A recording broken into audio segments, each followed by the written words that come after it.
Hello बच्चों, चलिए प्रश्न देखते हैं। जीन विनिमय रिक्त स्थान अवस्था में होता है। आइए जान लेते हैं हमारे प्रश्न की मुख्य अवधारणा।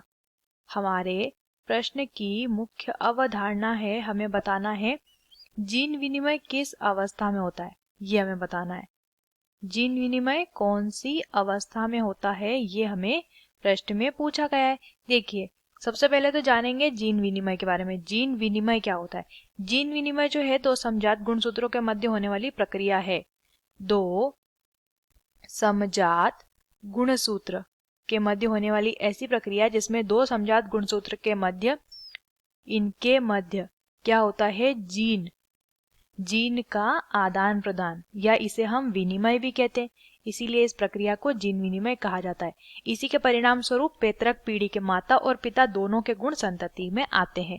अब यहाँ पे ये कौन सी अवस्था, किस अवस्था में ये प्रक्रिया होती है, ये प्रश्न में पूछा गया है।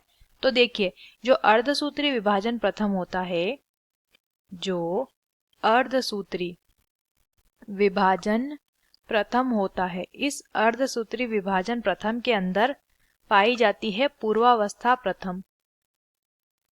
पूर्वावस्था प्रथम इसमें होती है, और इस पूर्वावस्था प्रथम के अंदर फिर एक अवस्था आती है जिसे स्थूल पट्ट अवस्था कहते हैं। इसी स्थूल पट्ट को हम पैकिटीन लिख लेंगे, पैकिटीन के नाम से भी जानते हैं। ठीक है, पैकिटीन या स्थूल पट्ट अवस्था इसे बोला जाता है। इस अवस्था में क्या होता है? इसी अवस्था में क्रॉसिंग ओवर यानी कि जीन विनिमय होता है। किस तरीके से होता है? देखिए, इस तरीके से गुणसूत्र रहते हैं, इस तरीके से गुणसूत्र हमारा रहता है। ये गुणसूत्र की हमारी संरचना, ठीक से इसे जो है बना लेते हैं। देखिए, इस तरीके से गुणसूत्र की संरचना रहती है, और इस तरीके से मान लीजिए दो समजात गुणसूत्र हमारे होते हैं। तो इन गुणसूत्रों के मध्य जब क्रॉसिंग ओवर होता है, तो क्रॉसिंग ओवर के बाद क्या होता है? इस तरीके से इनके मध्य जीन के आदान प्रदान होते हैं। देखिए, इस वाले भाग के जीन यहाँ आ जाते हैं और इस धर के भाग के जीन इस तरफ आ जाते हैं। इस प्रक्रिया को ही क्या कहते हैं? इस प्रक्रिया को ही जीन विनिमय कहते हैं। तो ये हमें इसमें प्रावस्था पूछी गई थी, और वो प्रावस्था क्या है? स्थूल पट्ट।